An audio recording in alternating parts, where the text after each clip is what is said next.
Listen, this story time right here is a bit touchy, and it could have it's a little trigger warning to it. It does have a lot to do with SA, so if that's a touchy subject for you, please do not proceed forward with this video. Now, this is her TikTok account. This is where I got this video. Now, as you can see down here, this video got 1.3 million views. So it came across my For You, and I was like, what? I was just blown away by this. So if you guys want to give her a follow, this is the account that you can follow. Again, it's on TikTok. Her name is Mariah Raynell, so go check her out. Now, for everybody else who don't have a TikTok, don't you worry. You know I got you. I already put all those stories together, so check out these next clips. And let me know what you think at the end. Story time on how I found out my dad was molesting my 4-year-old daughter. I'm not doing these for attention, for clout, for none of that. If I can tell my story and help somebody else, that's what I'm going to do. First thing I want to say is pay attention to your kids. Your girls, your boys, pay attention. It was the smallest thing that brought everything to light. Something that I could have absolutely overlooked, and I did not. Because I pay attention to my child. I look at everything. I pay attention to everything when it comes to her. I be paranoid, and it comes from my own childhood trauma.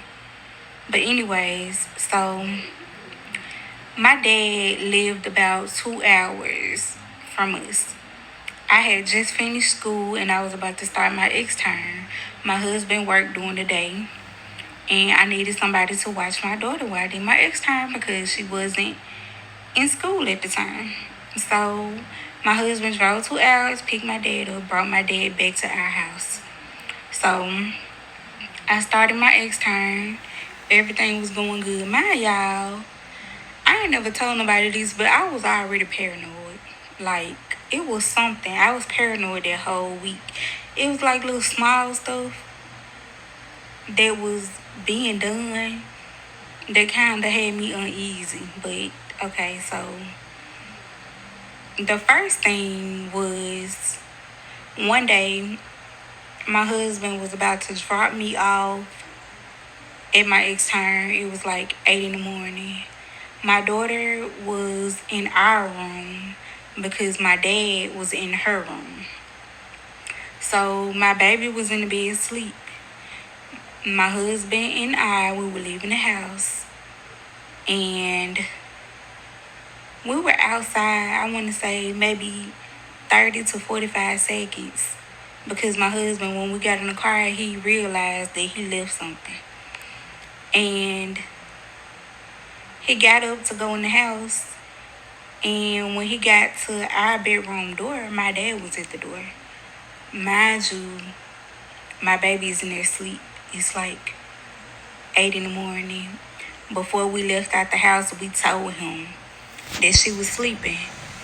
That was weird to me, but then again, you couldn't tell him nothing about his grandchild. He loved his grandchild. I was thinking, like maybe she was whining or something and he went to check on her, but my husband was like, she's asleep. Okay. So another time, it was like my second or third day of my extern. My baby was playing in there with him. And she came out and she was just standing in the living room.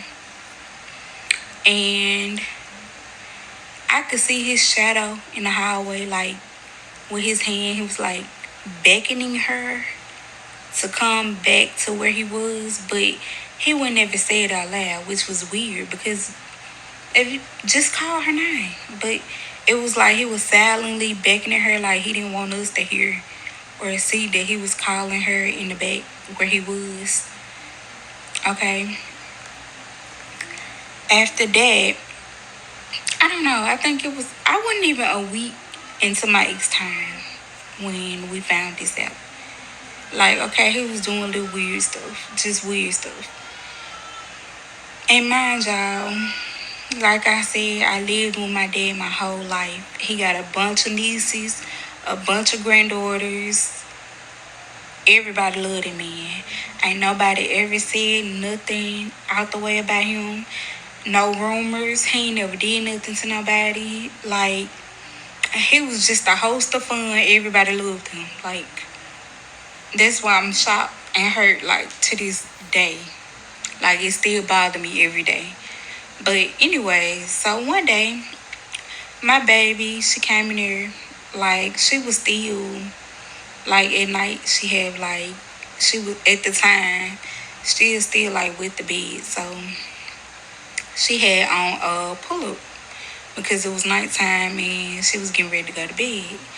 So, she lay out on the couch and she put her hand in her pull-up. So, red flag, flag on the play, I don't play that. Why your hands in your pull-up? But of course, I was like, babe, why you got your hand right there? Like, what's wrong? Where you get that from? Somebody did that to you? I'm asking questions. She was like, yes. So, I already know. When you questioning a child, you do not say a name. Like, you don't say nobody's name. Because, that child can just go with whatever you're saying. So I'm just like, somebody did that to you? I didn't say no name. Mind you, the only men in our house is my husband and my dad. And it could have been a woman. I got a bunch of cousins, whatever. It could have been a woman. So my husband, my dad, and sometimes my brother come around. But yeah, at the time, it was just us three in the house. So I'm like, somebody did that to you? And she's like, yeah. So I don't want to say her name. So I'm like, okay, baby, who did that? She was like, Pawpaw. That's what she called my dad. I'm like, Pawpaw, I'm trying to get some clarity. Pawpaw changed you? Pawpaw, what, wiped you? Took you a bath? I can't say exactly what it was that she did. She showed me what he did. And she also said something that he did. And my heart just dropped. I was crying so bad. I told my husband and my dad got into an altercation. And yeah, I called my auntie. My auntie lived down the street from me, and I told her. And she was like, oh, I just don't believe he did that. I don't believe, mind you, this my auntie on my mama's side. She was like, I don't believe he did that. Wait, I gotta do a part 2. Part 2 on how I found out my dad was saying my 4-year-old. And I'm emotional because I done recorded this part 2 like twice and it keep deleting, and I'm wondering if that's a sign like to just stop and let it go. But no. Okay, like I said, I called my auntie. My auntie was a police at the time in the town that we lived in. So, and she stayed right down the street. So naturally, I'm going to call my auntie. I called my auntie. She came over. And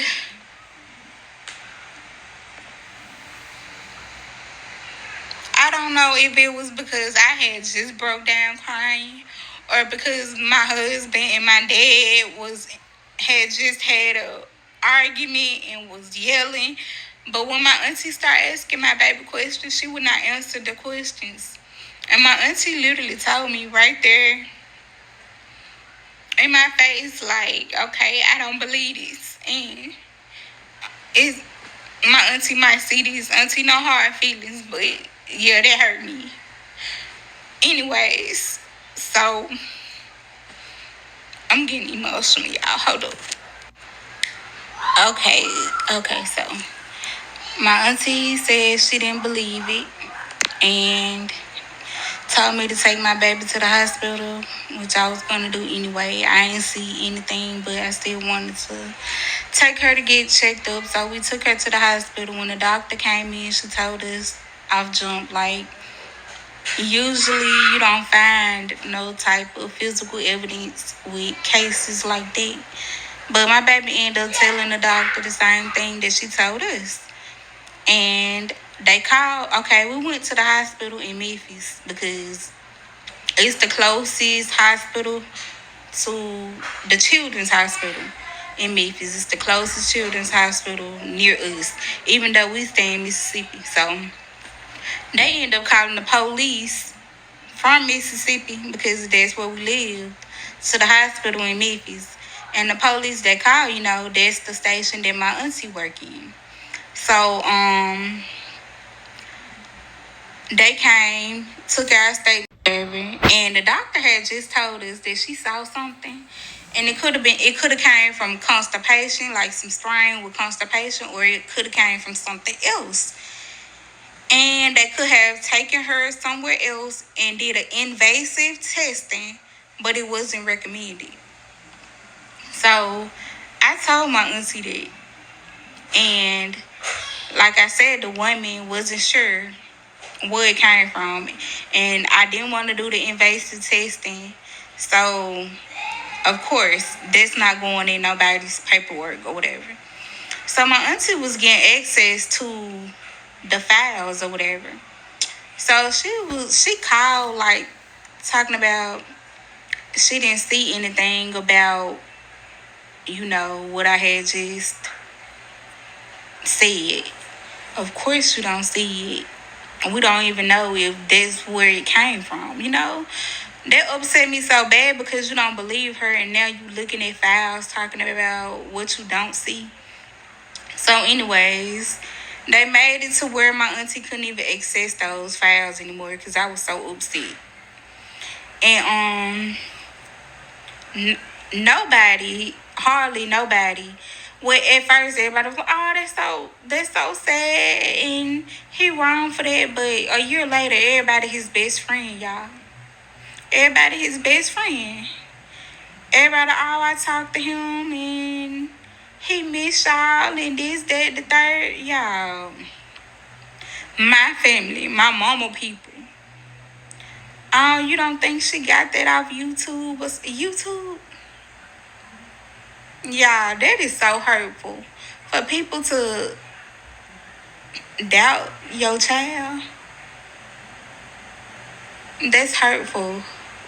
But I understand a little bit because of his character. Like I said, we all grew up together. My cousins, I got plenty of girl cousins. He got plenty of granddaughters, nieces. He never did this to none of us. None of us, y'all. He never made us feel uncomfortable in no type of way. My mom died when I was 14 years old. I lived with my dad my whole life. He got full custody of me. My dad never made me feel uncomfortable. He never did nothing to me. Never said nothing to me out the way. But the way my daughter said what she said, the way she demonstrated what he did to her, I would be a fool to deny my child. I would be a fool to just sweep that under the rug and be like, "Oh, she 4 years old. She don't know what she's talking about. That came off YouTube." Y'all, these folks set up an interrogation for my baby 2 weeks after this incident happened. And I thought, it's 2 weeks later, my baby ain't gonna remember that.